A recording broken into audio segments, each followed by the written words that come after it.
ছাত্ৰ ছাত্ৰীসকল, আজি আমি অনুশীলনী 10.2 4 নম্বৰৰ পৰা কেইটামান অংক আলোচনা কৰিম।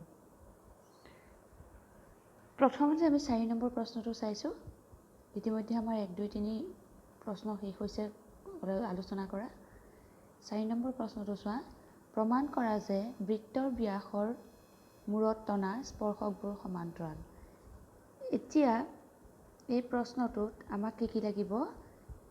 এটা বৃত্ত লাগিব, এডাল ব্যাস লাগিব, আৰু ব্যাসৰ দুটা মূৰে যি দুটা বিন্দু থাকে বৃত্তত, সেই বিন্দু দুটাত দুডাল স্পৰ্শক আঁকিব লাগিব আৰু প্ৰমাণ কৰিব লাগিব যে সেই দুইডাল স্পৰ্শক সমান্তৰাল। এতিয়া তোমালোকে মনত ৰাখিবা যে যেতিয়া আমি দুডাল ৰেখা বা দুডাল ৰেখাখণ্ড বা বাহু সমান্তৰাল বুলি প্ৰমাণ কৰিব লাগে, তেতিয়া আমি ক্লাছ 9ত যে পাইছিলোঁ ৰেখা আৰু কোণ, সমান্তৰাল ৰেখা আৰু তিৰ্যক ৰেখা, সেই পাঠটোত কেইটামান সমান্তৰাল ৰেখাৰ ধৰ্ম পাইছিলোঁ। গতিকে সেই তাৰ ধৰ্মবিলাকৰ কোনোবা এটা ধৰ্ম যদি আমি ইয়াত ব্যৱহাৰ কৰি দেখুৱাব পাৰোঁ বা প্ৰমাণ কৰি দেখুৱাব পাৰোঁ, তেতিয়া আমি ৰেখা দুডাল সমান্তৰাল বা বাহু দুডাল সমান্তৰাল বুলি ক'ব পাৰিম। এতিয়া চিত্ৰটোলৈ যোৱা। চিত্ৰটোত চোৱা, অকেন্দ্ৰীয় বৃত্তৰ AB হ'ল এডাল ব্যাস। ব্যাসৰ এটা মূৰ A আৰু আনটো মূৰ B। A বিন্দুত EF এডাল স্পৰ্শক আৰু B বিন্দুত CD এডাল স্পৰ্শক। প্ৰমাণ কৰিবলৈ দিছে EF আৰু CD সমান্তৰাল বুলি। এতিয়া তোমালোকে সমান্তৰাল যিকোনো দুডাল ৰেখা বা বাহু বা ৰেখাখণ্ড যেতিয়া সমান্তৰাল বুলি প্ৰমাণ কৰিবলৈ দিয়ে, তেতিয়া তোমালোকে সদায় মনত পেলাব লাগিব সমান্তৰাল ৰেখা আৰু তিৰ্যকৰ কিছুমান ধৰ্ম আমি ক্লাছ 9ত পাই আহিছিলোঁ। সেই ধৰ্মকেইটা তোমালোকে ইয়াত মনত ৰাখিব লাগিব, মনত পেলাব লাগিব। আমি আগতেও কৰিছিলোঁ কিজানি এনেকুৱা অংক, যে দুডাল ৰেখাখণ্ড বা ৰেখা, ইয়াত আমি যিহেতু ৰেখা আঁকিছোঁ, স্পৰ্শককেইডাল ৰেখা হিচাপে আঁকিছোঁ, ৰেখা দুডাল সমান্তৰাল বুলি ক'বৰ কাৰণে আমি ইয়াত কি কৰিম? এই বিডালক ছেদক হিচাপে ল'ম। EF আৰু CD দুডাল ৰেখা আৰু যিকোনো ৰেখা, আৰু এই বিডাল ছেদক বুলি যদি ধৰা, তেতিয়াহ'লে ছেদকৰ তিনিটা ধৰ্ম আছে। আমি ইয়াত এটা ধৰ্ম ব্যৱহাৰ কৰিলেই হ'ল, যে ছেদকৰ একেফালৰ অন্তঃকোণ দুটা সম্পূৰক। তাৰমানে এই কোণ দুটাৰ যোগফল 180 বুলি আমি দেখুৱাব পাৰিলেও আমাৰ এই ৰেখা দুডাল সমান্তৰাল হ'ব, EF আৰু CD। হয় বাওঁফালৰ, নহয় সোঁফালৰ। এইটো সোঁফালৰ ছেদকৰ সোঁফালৰ অন্তঃকোণ, এই সোঁফালৰ দুটা। গতিকে এই দুটাৰ যোগফল 180 বুলি ক'লেও আমাৰ প্ৰমাণটো হ'ব। এই দুটা একেটা ধৰ্ম, যে ছেদকৰ একেফালৰ অন্তঃকোণৰ ধৰ্ম ব্যৱহাৰ কৰিও আমি ইয়াক প্ৰমাণ কৰিব পাৰোঁ। বা আৰু কি আছিলে? একান্তৰ কোণ, অনুৰূপ কোণ মনত আছে নাই? একান্তৰ কোণ, অনুৰূপ কোণ। ইয়াতে চোৱাচোন, আমি যদি ভালকৈ মন কৰোঁ, এইফালৰ এই বিন্দুত থকা বাওঁফালৰ কোণটো আৰু B বিন্দুত থকা সোঁফালৰ কোণটো, এই দুটা কোণ একান্তৰ হয়নে নহয়? বা A বিন্দুত থকা সোঁফালৰ কোণটো আৰু B বিন্দুত থকা বাওঁফালৰ কোণটো, এই দুটা কোণ একান্তৰ হয়নে নহয়? এতিয়া আমি যদি ইয়াৰে যিকোনো এযোৰ সমান বুলিও দেখুৱাব পাৰোঁ, তেতিয়াও আমাৰ প্ৰমাণটো হ'ব। আৰু আমি সমান বুলি দেখুৱাব পৰা কিবা উপায় আছে নেকি? যে A বিন্দুত উৎপন্ন হোৱা বাওঁফালৰ কোণটো আৰু B বিন্দুত উৎপন্ন হোৱা সোঁফালৰ কোণটো সমান বুলি আমি ক'ব পাৰোঁ নেকি? বৃত্তৰ স্পৰ্শকৰ যিটো ধৰ্ম, যে বৃত্তৰ স্পৰ্শকৰ ওপৰত ব্যাসাৰ্ধ সদায় কি হয়? লম্ব হয়। আমি ইতিমধ্যে প্ৰমাণ কৰি আহিছোঁ। তেতিয়াহ'লে AB যদি ব্যাসাৰ্ধ হয়, AB যদি ব্যাস হয়, তেতিয়াহ'লে OA ডাল ব্যাসাৰ্ধ হ'ব নাই? তে ব্যাসাৰ্ধডাল EFৰ ওপৰত লম্ব, হ'লে এইখিনি 90 ডিগ্ৰী কোণ হ'ব নাই দুইটা? একেদৰে OB ডাল হ'ল ব্যাসাৰ্ধ আৰু CD ডাল হ'ল স্পৰ্শক। গতিকে OB ডাল CDৰ ওপৰত লম্ব হ'ব আৰু B বিন্দুত দুটা 90 ডিগ্ৰী কোণ উৎপন্ন কৰিব। তেতিয়াহ'লে এই আমি যিটো A বিন্দুত সোঁফালৰ কোণ বুলি কৈছিলোঁ, সেই কোণটো আৰু B বিন্দুৰ বাওঁফালৰ কোণটো সমান হ'ব নাই? দুইটা 90 ডিগ্ৰী হ'ব নাই? আচলতে চাৰিওটাই 90 ডিগ্ৰী, কিন্তু আমি ইয়াৰে অকল কিটো আনিব লাগিব? অকল একান্তৰ কোণযোৰ উলিয়াই আনিলেই হ'ব। প্ৰথমতে চাৰিওটা 90 ডিগ্ৰী বুলি আমি কৈ ল'ম বৃত্তৰ উপপাদ্য মতে, কিন্তু আমি ইউজ কৰিম কোণযোৰ? একান্তৰ কোণ এযোৰ ব্যৱহাৰ কৰি পেলাই আমি প্ৰমাণটো কৰি দেখুৱাব পাৰিম। গতিকে আমি এই কথাখিনিকে ধুনীয়াকৈ প্ৰমাণত এতিয়া লিখিম। বিশেষ সূত্ৰটো তোমালোকে মন কৰা কেনেকৈ লিখিছোঁ, প্ৰশ্নৰ পৰাই সজাই লিখিছোঁ, যে অকেন্দ্ৰীয় বৃত্তৰ এ বি ব্যাসৰ দুই বিন্দু এ আৰু বিত ক্ৰমে ই এফ আৰু চি ডি দুডাল স্পৰ্শক। প্ৰমাণ কৰিব লাগে যে ই এফ আৰু চি ডি সমান্তৰাল। তো এইটো প্ৰমাণ কৰিবলৈ যাওঁতে প্ৰথম উপপাদ্য ব্যৱহাৰ কৰি আমি এ আৰু বি বিন্দুত যে 4টা 90 ডিগ্ৰী কোণ উৎপন্ন হৈছে সেই কথাটো লিখি ল'ম। এ বিন্দুত দুটা হ'ল 90 ডিগ্ৰী কোণ, সেইকেইটাৰ নাম কি হ'ব? বি এ এফ আৰু বি এ ই, দুটা 90 ডিগ্ৰী। কিয়? অ এ লম্ব ই এফ কাৰণে, কাৰণ ব্যাসাৰ্ধ স্পৰ্শকৰ সদায় লম্ব হয়। এইটো এটা উপপাদ্য আছে, সেইটোত 1 নম্বৰ দি থলোঁ। নেক্সট একেটা উপপাদ্যতে আকৌ বি বিন্দুত দুটা 90 ডিগ্ৰী কোণ উৎপন্ন হ'ব। গতিকে কোণ এ বি চি আৰু এ বি ডি সমান হ'ব। এ বি চি মানে এইটো, এ বি ডি মানে এইটো সোঁফালৰটো, দুইটা 90 ডিগ্ৰী হ'ব। কিয়? অ বি চি ডিৰ ওপৰত লম্ব হ'ব উপপাদ্য মতে, গতিকে এইটো 2 নম্বৰ লিখি থলোঁ। এতিয়া 1 আৰু 2ৰ পৰা আমি একান্তৰ কোণযোৰ বাছি উলিয়াব লাগে। একান্তৰ কোণ বুলি কওঁতে আমি এ বিন্দুত প্ৰথমতে কি লিখিছোঁ? বি এ এফ লিখিছোঁ। বি এ এফ তাৰমানে এ বিন্দুত সোঁফালৰ কোণযোৰ লৈছোঁতো, গতিকে বি বিন্দুত আমি বাওঁফালৰ কোণযোৰ ল'ম। তে বি বিন্দুৰ বাওঁফালৰ কোণযোৰ কি আছিলে? A B C. গতিকে বি এ এফৰ লগত এ বি চি সমান বুলি লিখিছোঁ। এই চাৰিওটাই সমান, তাৰে একান্তৰ কোণযোৰ বাছি উলিয়াই লিখিছোঁ 1 আৰু 2ৰ পৰা। গতিকে চিত্ৰত কি দেখিলোঁ? দুইটা কোণ একান্তৰ কোণ, হয়নে নহয়? আৰু একান্তৰ কোণ সমান হ'বলৈ হ'লে সমান্তৰাল ৰেখাৰ ধৰ্ম আছে যে একান্তৰ কোণ সমান হ'বলৈ হ'লে ৰেখা দুডাল সদায় সমান্তৰাল হয়। দুডাল ৰেখাক এডাল ত্ৰিজ্যকে ছেদ কৰিলে যদি একান্তৰ কোণযোৰ সমান হয়, তেতিয়াহ'লে সেই ৰেখা দুডাল কি হ'ব? সদায় সমান্তৰাল হ'ব। গতিকে এনেকৈ আমি প্ৰমাণটো কৰিব পাৰোঁ। ঠিক আছে? গতিকে এইটোৱে হ'ল আমাৰ 4 নম্বৰ প্ৰশ্নৰ প্ৰমাণ। এতিয়া আমি যাম 5 নম্বৰ প্ৰশ্নলৈ।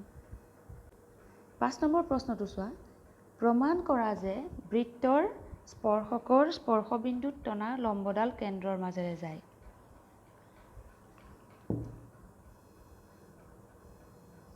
প্ৰমাণ কৰা যে 5 নম্বৰটো দেই।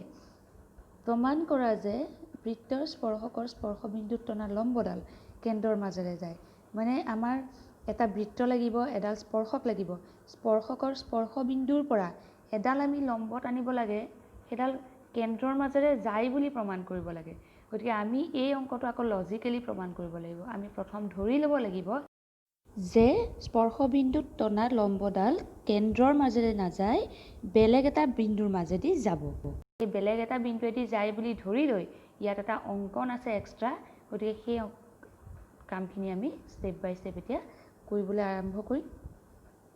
প্ৰথমতে আমি চিত্ৰটোলৈ যাওঁ। এবাৰ আমি চিত্ৰটো চাম। অকেন্দ্ৰীয় বৃত্তৰ এ বি এডাল স্পৰ্শক, ঠিক আছে? অকেন্দ্ৰীয় বৃত্তৰ এ বি এডাল স্পৰ্শক আৰু চি বিন্দুত এডাল লম্ব টানিছোঁ যিডাল অ বিন্দুৰ মাজেদি নাযায়। মনত ৰাখিবা, চি ডিডাল স্পৰ্শকৰ ওপৰত লম্ব যিডাল অ বিন্দুৰ মাজেদি নাই যোৱা বুলি ধৰি লৈছোঁ। আৰু অ চিডাল আমি অংকন কৰি লৈছোঁ এডাল ব্যাসাৰ্ধ।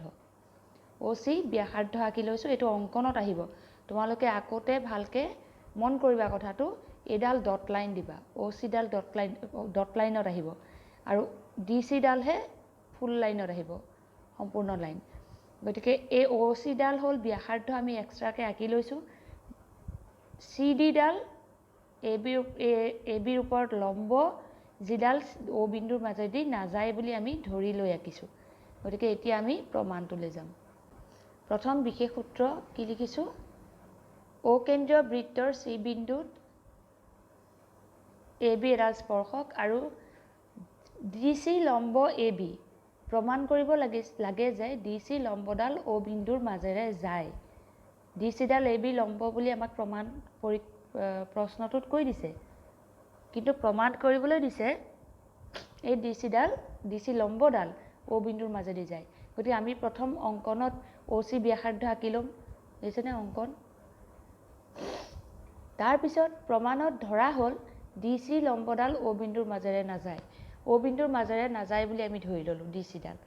এতিয়া প্ৰশ্নমতে প্ৰশ্নত কি কৈছে? ডি চি লম্ব এ বি কৈছে নাই? এ বিডালৰ ওপৰত আকৌ ডি চি লম্ব। গতিকে D C B equal to 90 degree হ'ব লাগিব প্ৰশ্নমতে। এই ডি চি বিটো 90 ডিগ্ৰী হ'ব লাগিব প্ৰশ্নমতে। আকৌ উপপাদ্য মতে অ চি লম্ব এ বি হ'ব নাই? উপপাদ্যত কৈ থৈছে যে স্পৰ্শবিন্দুলৈ কেন্দ্ৰৰ পৰা টনা ৰেখাখণ্ডডাল সদায় লম্ব হ'ব। কেন্দ্ৰৰ পৰা মানে অ'ৰ পৰা এডাল ৰেখাখণ্ড টানিছোঁ OC স্পৰ্শবিন্দুলৈ চি বিন্দুলৈ, সেইডাল সদায় এ বিৰ ওপৰত লম্ব হ'ব বুলি আমি উপপাদ্য পাইছোঁ। গতিকে OC লম্ব AB হ'ব, আৰু OC যদি লম্ব AB হয় তেতিয়াহ'লে OCBও 90 ডিগ্ৰী হ'ব নাই? OCB কোণৰ মানো 90 ডিগ্ৰী হ'ব, হয়নে? কথাটো ভালকৈ বুজি পাইছেনে? এইটো লজিকেলি প্ৰমাণ কৰিব লাগিব দেই আমি, যে প্ৰথমতে আমি DCডাল AB ওপৰত লম্ব বুলি প্ৰশ্নত পাইছোঁ, কিন্তু সি O বিন্দুৰ মাজেৰে নাযায় বুলি ধৰি ল'লোঁ। সি বেলেগ এইটো ডিটো বেলেগ বিন্দু। এতিয়া প্ৰশ্নমতে কৈছে CDডাল যদি ABৰ ওপৰত লম্ব তেতিয়াহ'লে এই কোণটো 90 ডিগ্ৰী হ'ব, সেইটো ৰাখি থ'লোঁ। আকৌ আমি উপপাদ্যৰ পৰা কি পাইছোঁ? যে ব্যাসাৰ্ধডাল সদায় স্পৰ্শকৰ ওপৰত লম্ব হয়, হয়নে নহয়? তেতিয়াহ'লে OCBও 90 ডিগ্ৰী হ'ব, এইটোও 90 ডিগ্ৰী হ'ব। এতিয়া যদি এই কোণটো DCBও 90 ডিগ্ৰী হয়, OCBও 90 ডিগ্ৰী হয়, DCBও 90 ডিগ্ৰী, OCBও 90 ডিগ্ৰী, তাৰমানে DCB আৰু OCB সমান হ'ব লাগিব। কিন্তু চিত্ৰত আমি কি পাইছোঁ?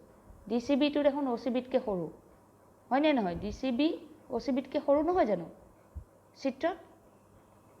গতিকে দুয়োটা সমান হ'বলৈ হ'লে কি হ'ব লাগিব? D বিন্দুটো OC বা OCৰ বৰ্ধিত অংশত থাকিলেহে DCB আৰু OCB সমান হ'ব।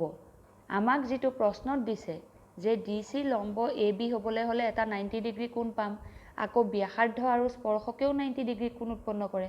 এতিয়া দুইটা যদি একে হ'বলৈ হয়, সমানেই হ'বলৈ হয়, সমান বুলিয়ে কৈছে 90 ডিগ্ৰী হয়, তেতিয়াহ'লে কি হ'ব লাগিব? DC আৰু OC একেডাল ৰেখাখণ্ডতেই একেডাল ৰেখাতেই থাকিব লাগিব। তাৰমানে D বিন্দুটো OC বা OCৰ বৰ্ধিত অংশত থাকিব লাগিব। হয় D বিন্দুটো OCৰ মাজত থাকিব লাগিব, নহ'লে OCডাল বহাই দিলে ইয়াত থাকিব, তাৰমানে কেন্দ্ৰৰ মাজেদি যাব লাগিব। CDডাল কেনি যাব লাগিব? কেন্দ্ৰৰ মাজেদি যাব লাগিব, কেন্দ্ৰত চুব লাগিব। তেতিয়াহে এই DCB আৰু OCB সমান হ'ব, আৰু দুইটা সমান হ'লেহে দুইটা 90 ডিগ্ৰী বুলি আমি ধৰিব পাৰিম, আৰু তেতিয়াহে আমাৰ এই প্ৰশ্নত দিয়া কথাটো আৰু উপপাদ্যটো সত্য বুলি প্ৰমাণিত হ'ব। গতিকে এইটোৱে হ'ল আমাৰ প্ৰমাণ। এইটো আমি লজিকেলি আচলতে এইটো প্ৰমাণ কৰিব লাগে। তেওঁলোকে বুজি পাইছা নিশ্চয়? যদি এইটো প্ৰশ্ন বুজি পাইছা তেতিয়াহ'লে আমি পিছৰটোলৈ যাওঁ। 6 নম্বৰ প্ৰশ্নটো। বৃত্তৰ কেন্দ্ৰৰ পৰা 5 চেণ্টিমিটাৰ দূৰত্বত থকা এটা বিন্দু এৰ পৰা স্পৰ্শক এডালৰ দৈৰ্ঘ্য 4 চেণ্টিমিটাৰ, বৃত্তটোৰ ব্যাসাৰ্ধ নিৰ্ণয় কৰা। ইতিমধ্যে আমি এনেকুৱা অংক MCQ খুব সম্ভৱ প্ৰথমটোতে কৰি আহিছোঁ, আৰু অনুশীলনী 10.1তো কৰিছোঁ। এটা বৃত্তৰ কেন্দ্ৰৰ পৰা 5 চেণ্টিমিটাৰ দূৰত এটা বাহিৰত বিন্দু আছে A, তাৰমানে এই বিন্দুৰ পৰা স্পৰ্শ বিন্দুলৈ এডাল স্পৰ্শক আছে, বৃত্তৰ স্পৰ্শ বিন্দু এটালৈ, তাৰ দিশ 4 চেণ্টিমিটাৰ, বৃত্তটোৰ ব্যাসাৰ্ধ উলিয়াব লাগে। গতিকে চিত্ৰটো দেখিলে গম পাবা এনেকুৱা অংক কৰিছানে নাই। এটা বৃত্ত অকেন্দ্ৰীয় এটা বৃত্ত দিছে আমাক। এই বৃত্তটোৰ পৰা 5 চেণ্টিমিটাৰ দূৰত এই বিন্দু এটা আছে, এইটো 5 চেণ্টিমিটাৰ। এই বিন্দুৰ পৰা স্পৰ্শক এডালৰ দিশ, এই বিন্দুৰ পৰা B বিন্দুত এডাল স্পৰ্শক আঁকিলোঁ, সেই স্পৰ্শকডালৰ দিশ 4 চেণ্টিমিটাৰ। এতিয়া কি কৈছে? বৃত্তটোৰ ব্যাসাৰ্ধ উলিওৱা। গতিকে এইটো কেনেকৈ উলিয়াব লাগিব? পাইথাগোৰাছৰ উপপাদ্য। গতিকে এইটো অংক আমি এনেকুৱা অংক আগত কৰিছোঁ। গতিকে তোমালোকক এইটো মই কি দিছোঁ? হোমৱৰ্ক দিছোঁ, যে তোমালোকে এই অংকটো নিজে কৰিবা। কেনেকৈ আগবাঢ়িবা মই দেখুৱাই দিছোঁ। দিয়া আছে অকেন্দ্ৰীয় বৃত্তৰ OA সমান 5 চেণ্টিমিটাৰ, AB সমান 4 চেণ্টিমিটাৰ, আৰু উপপাদ্য মতে OB সদায় AB ওপৰত লম্ব হ'ব, ব্যাসাৰ্ধ আৰু স্পৰ্শকৰ উপপাদ্য। গতিকে এডাল যদি লম্ব হয় ত্ৰিভুজটো সমকোণী হ'ব। ত্ৰিভুজ OBA পৰা ত্ৰিভুজ OBA পৰা কি পাম আমি? পাইথাগোৰাছৰ উপপাদ্য মতে পাম OB square plus AB square equal to OA square. AB square আৰু OB স্কয়াৰ সমান OA স্কয়াৰ হ'ব। ইয়াৰে OBৰ মান যিহেতু উলিয়াবলৈ দিছে, মই আৰম্ভণিটো OBৰে কৰিছোঁ, সেইকাৰণে OB square plus AB square equal to OA square. গতিকে ইয়াৰ পৰা OB স্কয়াৰ মান উলিয়াবা। OB স্কয়াৰ মান উলিয়ালে OB square equal to OA square minus AB স্কয়াৰটো সিফালে গুচি যাব, OA square minus AB square হৈ গ'ল। ইয়াতে মান বহাই দিবা, যোগ কৰিবা, বিয়োগ কৰিবা। প্ৰথম মান বহাবা, তাৰপিছত বিয়োগ কৰিবা, তাৰপিছত বৰ্গমূল ল'বা, OBৰ মান পাবা। গতিকে এইটো অংক তোমালোকক হোমৱৰ্ক দিছোঁ। ইয়াৰ পিছত আমি 7 নম্বৰ অংকটো চোৱা। 5 চেণ্টিমিটাৰ আৰু 3 চেণ্টিমিটাৰ ব্যাসাৰ্ধৰ দুটা ঐক্যকেন্দ্ৰিক বৃত্ত আছে। ডাঙৰ বৃত্তৰ জিয়াডালে সৰু বৃত্তক স্পৰ্শ কৰে। জিয়াডালৰ দৈৰ্ঘ্য নিৰ্ণয় কৰা।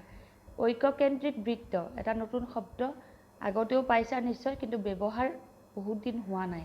গতিকে ঐক্যকেন্দ্ৰিক বৃত্ত বুলি ক'লে বুজিব লাগিব যে একেটা কেন্দ্ৰতে এটাতকৈ বেছি বৃত্ত থাকিলে সেই বৃত্তবোৰক ঐক্যকেন্দ্ৰিক বৃত্ত বুলি কয়। ইয়াতে দুটাৰ কথা কৈছে, এটা কেন্দ্ৰত দুটা বৃত্ত, আৰু এটা কেন্দ্ৰত দুটা বৃত্ত আছে, আৰু বৃত্তটোৰ কি বুলি কৈছে, ডাঙৰ বৃত্তৰ জিয়াডাল, এডাল জিয়া সৰু বৃত্তৰ স্পৰ্শক হ'ব। এতিয়া আমি চিত্ৰটো চাওঁ, তেতিয়া বুজি পাবা। এইটো হ'ব ঐক্যকেন্দ্ৰিক বৃত্ত, দেখিছানে? এটাই কেন্দ্ৰ, দুটা বৃত্ত আছে। এটা কেন্দ্ৰ কৰি দুটা বৃত্ত যদি আঁকো, তেতিয়াহ'লে সেই দুটা বৃত্তক ঐক্যকেন্দ্ৰিক বৃত্ত বুলি কোৱা হয়। গতিকে ইয়াতে আমাৰ এই দুটা হ'ল একেটা কেন্দ্ৰত অঁকা দুটা ঐক্যকেন্দ্ৰিক বৃত্ত। এতিয়া কৈছে যে ডাঙৰ বৃত্তৰ জিয়া এডাল, ডাঙৰ বৃত্তৰ এনেকুৱাকৈ আমি এডাল জিয়া আঁকিব লাগিব, যিডাল জিয়া সৰু বৃত্তটোৰ স্পৰ্শক হ'ব। এই জিয়াডাল ডাঙৰ বৃত্তৰ কাৰণে জিয়া হৈছে, কিন্তু সৰু বৃত্তৰ স্পৰ্শক হৈছে।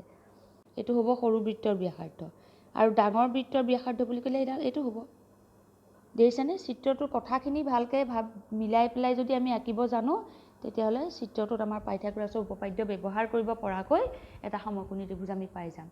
সৰু বৃত্তৰ ব্যাসাৰ্ধডাল হ'ল 3 চেণ্টিমিটাৰ, আৰু ডাঙৰ বৃত্তৰ ব্যাসাৰ্ধডাল হ'ল 5 চেণ্টিমিটাৰ। তেতিয়াহ'লে কি উলিয়াব দিছে? জিয়াডালৰ দিশ, এই গোটেই জিয়াডালৰ দিশ। ইয়াত এটা কথা অকণমান বেছিকৈ কাম কৰিবলৈ লাগিব আমি কি, যে জিয়াডালৰ দিশ বুলি কওঁতে গোটেই জিয়াডালৰ দিশ উলিয়াবলৈ যাওঁতে আমি প্ৰথম এই টুকুৰাটোৰ জিয়া উলিয়াই ল'ম সমকোণী ত্ৰিভুজটোৰ পৰা। পাইথাগোৰাছৰ উপপাদ্য ব্যৱহাৰ কৰি এই টুকুৰাটো আগতে উলিয়াই ল'ম, আৰু কি কৰিম, তাৰপিছত তাক দুগুণ কৰি দিলে আমি জিয়াডাল পাম। বুজি পালা? মই ৰাফলি দেখুৱাই দিছিলোঁ। ইয়াতে OC প্ৰথম হ'ব অকেন্দ্ৰীয় দুটা বৃত্তৰ ক্ষেত্ৰত AB ডাঙৰ বৃত্তটোৰ জিয়া আৰু সৰু বৃত্তটোৰ স্পৰ্শক। OC হ'ল সৰু বৃত্তটোৰ ব্যাসাৰ্ধ, আৰু OA হ'ল ডাঙৰ বৃত্তটোৰ ব্যাসাৰ্ধ। এতিয়া আমাক মান উলিয়াব দিছে ABৰ মান উলিয়াবলৈ যাওঁতে আমি কি কৰিব লাগিব? প্ৰথম ACৰ মান উলিয়াই ল'ব লাগিব, তাক দুগুণ কৰিলে CBৰ মান ওলাব। গুণ কৰি দিলে যে জিয়াডাল পাম, তাৰ কথাটো তোমালোকে পাবা উদাহৰণ 1ত। তোমালোকে এতিয়া চিত্ৰটো উদাহৰণ 1ৰ চিত্ৰটোৰ লগত মিলাই চোৱাচোন, হয়নে নহয় তোমালোকে তাতেই গম পাবা। আমি এতিয়া 7 নম্বৰৰ মান উলিওৱাটো অংকটো উলিয়াম। এইটো প্ৰমাণ নহয় দেই। এতিয়া 7 নম্বৰত প্ৰথম ছবিটো আঁকি ল'লোঁ। ছবিটো অঁকাৰ পিছত তলত লিখিম যে অকেন্দ্ৰীয় দুটা ঐক্যকেন্দ্ৰিক বৃত্তৰ OC সমান 3 চেণ্টিমিটাৰ আৰু OA সমান 5 চেণ্টিমিটাৰ। প্ৰথমটো হ'ল প্ৰথম বৃত্তৰ ব্যাসাৰ্ধ, আৰু পিছৰ হ'ল পিছৰ বৃত্তৰ ব্যাসাৰ্ধ, ডাঙৰ বৃত্তৰ ব্যাসাৰ্ধ। কিন্তু ইয়াত মন কৰিবা, আমি জিয়াকেইডাল এনেকুৱাকৈ আঁকিব, ব্যাসাৰ্ধকেইডাল এনেকুৱাকৈ আঁকিব লাগিব যাতে দুডাল ব্যাসাৰ্ধই সমকোণী ত্ৰিভুজটো গঠন কৰিব পাৰে। গতিকে এতিয়া ডাঙৰ বৃত্তৰ জিয়া হ'ল AB, আৰু ডাঙৰ বৃত্তৰ জিয়া AB হ'ল সৰু বৃত্তৰ স্পৰ্শক। গতিকে OC লম্ব সদায় AB হ'ব, কাৰণ OCডাল সৰু বৃত্তৰ ব্যাসাৰ্ধ আৰু ABডাল হ'ল স্পৰ্শক। গতিকে OC সদায় ABৰ লম্ব হ'ব, আৰু তেতিয়া আমি কি পাম? OAC এটা সমকোণী ত্ৰিভুজ পাম। OAC সমকোণী ত্ৰিভুজৰ পৰা আমাক কিহৰ মান লাগিব? প্ৰথমতে আমাক AC মান লাগিব, তাক দুগুণ কৰি AB মান পাম। গতিকে প্ৰথম AC মান কেনেকৈ উলিয়াম? সমকোণী ত্ৰিভুজৰ পৰা আমি লিখিছোঁ কেনেকৈ চোৱা, AC square plus OC square equal to OA square, কাৰণ OAটো হ'ল অতিভুজ বা কৰ্ণ। গতিকে বাকী দুটা বাহুৰ বৰ্গৰ যোগফল কৰ্ণৰ বৰ্গৰ সৈতে সমান হ'ব। ওলটাকৈ লিখিছোঁ। ACটো যিহেতু মান উলিয়াব লাগে, গতিকে ACটো আগত লিখিছোঁ। এতিয়া ACটো ৰাখি থোৱা, আৰু বাকী OCটো সোঁফালে লৈ যোৱা। OCটো OA ওচৰলৈ গ'লে সি মাইনাছ হ'বগৈ, মান বহাই দিলোঁ। OA মান 5 আছিলে, OC মান 3 আছিলে, স্কুৱেৰ 5 স্কুৱেৰ মাইনাছ 3 স্কুৱেৰ। গতিকে AC স্কুৱেৰ মানে পালোঁ 25 মাইনাছ 9। গতিকে AC মানে পাম 25 মাইনাছ 9 মানে কিমান? 16 নহয় জানো? গতিকে বৰ্গমূল 16। 16ৰ বৰ্গমূল মানে 4। গতিকে ABৰ মান কিমান পাম এতিয়া? AC মান যদি 4 হয়, ABৰ মান পাম 2 × AC সমান 8 চেণ্টিমিটাৰ। ঠিক আছে? অংকটো এইখিনি, পিছৰ পাৰ্টটো আচলতে আমাৰ আগৰ যিটো হোমৱৰ্ক দিছোঁ সেইটোৰ সৈতে প্ৰায় একেই। এই লাইনটো বাদ দি ওপৰৰ পাৰ্টটো আমাৰ আগৰ অংকটোৰ যিটো হোমৱৰ্ক দিছিলোঁ সেই হোমৱৰ্কটোৰ সৈতে একেই হ'ব। তোমালোকক আকৌ কৈছোঁ শেষৰ লাইনটোৰ কাৰণে তোমালোকে উদাহৰণ 1টো চোৱা। উদাহৰণ 1ত ঐক্যকেন্দ্ৰিক বৃত্তৰ এই কথাটো লিখা আছে, কিয় আমি AC দুগুণ কৰি AB পাম। আৰু ইয়াত এটা পইণ্ট তোমালোকে মন কৰিছা, মই এইখিনিতে ACটো আকৌ এটা কথা কৈ দিওঁ এইখিনিতে। আগতে এনেকুৱা এটা অংক আমি যিহেতু কৰিছোঁ যে আমি এই লাইনটো পতাৰ পিছত এই স্কোৱাৰটো উঠাই দিয়া নাই, কাৰণ মই আগতে এটা অংকত এটা টেকনিকেল প্ৰব্লেমৰ কাৰণে বৰ্গমূলৰ সম্পূৰ্ণ এনেকৈ দীঘল চিনটো দিব পৰা নাছিলোঁ। সেইকাৰণে মই এইখিনি কাম আগতে কৰি ল'লোঁ, কৰি লৈ লাষ্টত বৰ্গমূল চিনটো এটা সংখ্যাৰ ওপৰত দিবলৈ দিগদাৰী নাই, গতিকে লাষ্টত আমি এই 16টোৰ ওপৰত অকল বৰ্গমূলটো দিব পৰাকৈ অংকটো কৰিলোঁ। গতিকে এইখিনিলৈকে স্কোৱাৰটো ৰাখিছোঁ, অকল এই লাষ্টৰ আগৰ লাইনটোতহে মই স্কোৱাৰটো আঁতৰাইছোঁ, তেতিয়া 16ৰ ওপৰত বৰ্গমূল চিন দিছোঁ। গতিকে এনেকৈ আমি এই অংকটো কৰিব লাগিব। ইয়াৰ পিছত আমি যাম 8 নম্বৰ অংকটোলৈ। 8 নম্বৰ অংকটোত কৈছে যে এটা বৃত্তক স্পৰ্শ কৰাকৈ ABCD এটা চতুৰ্ভুজ অঁকা হ'ল। প্ৰথম ছবিটো ঠিক আছে, এইটোত পিছৰ ছবিটো আমাক এতিয়া নালাগে। 10.12 ছবি ফাৰ্ষ্ট ছবিটো। গতিকে এটা বৃত্তক স্পৰ্শ কৰাকৈ ABCD চতুৰ্ভুজ এটা আঁকিলে। প্ৰমাণ কৰিব লাগে যে AB + CD কাৰ লগত সমান, AD + BC লগত। তাৰ মানে আমি চাই লওঁ চিত্ৰটোৰ লগত অকণমান মিলাই কথাটো, যে ABCD এটা প্ৰথম এটা বৃত্ত আঁকিলে, এটা বিন্দু কেন্দ্ৰ কৰি এটা বৃত্ত আঁকা হ'ল, আৰু বৃত্তটোত 4টা বিন্দু প্ৰথম স্পৰ্শ বিন্দু উলিয়াই ল'লে PQRS। এই স্পৰ্শ বিন্দুকেইটাক স্পৰ্শ কৰাকৈ এটা চতুৰ্ভুজ আঁকিলে, আৰু এই চতুৰ্ভুজটোৰ নাম দিলে ABCD। এতিয়া আমাক প্ৰমাণ কৰিবলৈ কৈছে AB আৰু CD যোগফল। তাৰ মানে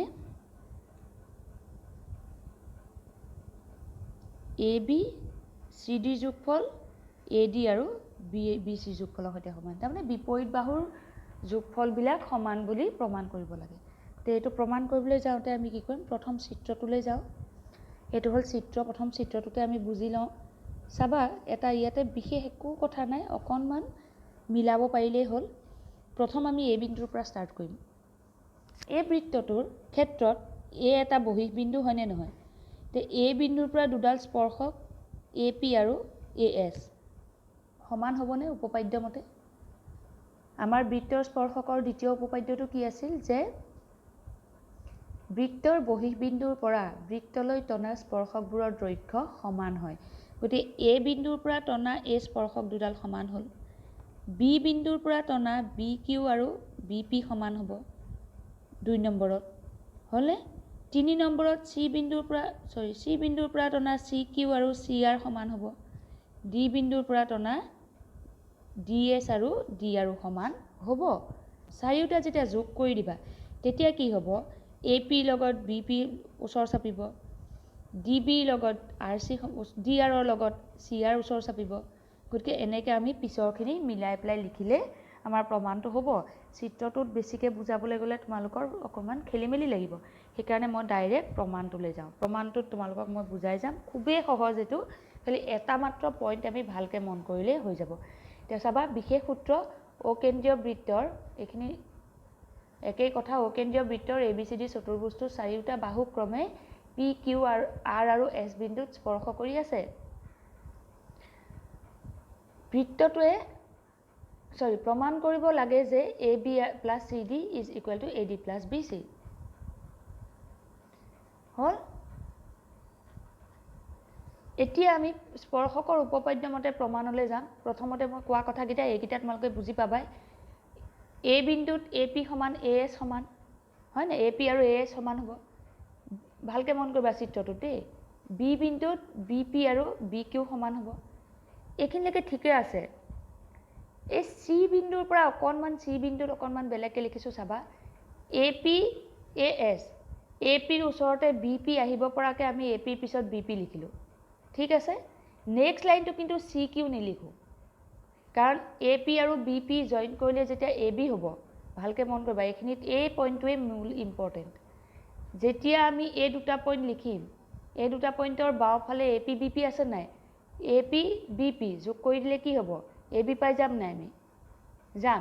তে ABৰ বিপৰীতে কোন আছিলে, এবিৰ লগত চি ডি আহিব লাগিব নাই গতিকে পিছৰ দুটাত চি ডিটো আহিবৰ কাৰণে প্ৰথম চি আৰটো লিখিব লাগিব দেখিছেনে চি আৰ লিখিছোঁ চি আৰ সমান চি কিউ আমি চি কিউ সমান চি আৰ লিখিলে অংকটো ভুল হৈ যাব উল্টাকৈ লিখিলে নিমিলা হ'ব গতিকে চি আৰ সমান চি কিউ নেক্সট পইণ্টটো চি আৰৰ লগত কি যোগ কৰিব লাগিব ডি আৰ যোগ কৰিলে চি ডি পাম গতিকে নেক্সট পইণ্টটো ডি আৰ আৰু ডি এছ সমান এই দুটা প্ৰথম দুটা পইণ্টৰ লগত পিছৰ দুটা পইণ্ট মিলাওঁতে চিত্ৰটোৰ লগত অকণমান মিলাই পেলাই লিখিব লাগিব তাৰপিছত 1 2 3 4 যোগ কৰি দিয়া যোগ কৰি দিলে কি হ'ব এ পি আৰু বি পি যোগ হ'লে কি হ'ব চোৱাচোন চিত্ৰটো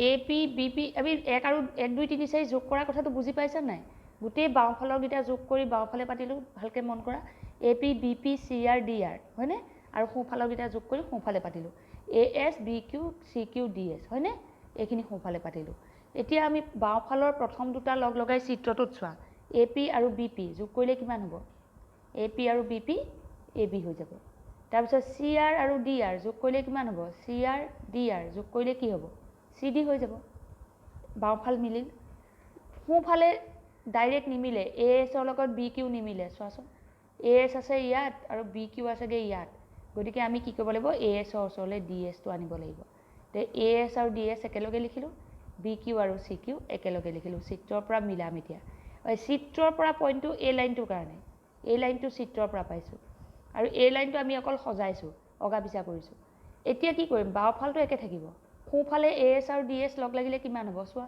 এ এছ আৰু ডি এছ লগ লাগিলে এ ডি হ'বনে আৰু বি কিউ চি কিউ লগ লাগিলে বি চি হ'ব এই লাইনটো ক'ৰ পৰা পালোঁ চিত্ৰৰ পৰা পালোঁ গতিকে আমাৰ প্ৰমাণ কৰিবলৈ দিয়া পাৰ্টকেইটা পালোঁ নাই ভালকৈ মিলাই চোৱাচোন হয়নে নহয় এইটো একেবাৰে সহজ এনেকুৱা অংক এটা আৰু আছে কিন্তু এনেকুৱা অংক এটা আৰু আছে আমি পিছৰ পাৰ্টত কৰিম আৰু এটা ভিডিঅ'তে আমাৰ এই অনুশীলনটো শেষ হ'ব ঠিক আছে গতিকে আমি এইখিনিতে আমাৰ আজিৰ যিটো তৃতীয় ভাগ বৃত্তৰ যিটো তৃতীয় ভাগ সেই তৃতীয় ভাগটো আমি ইমানতে শেষ কৰিছোঁ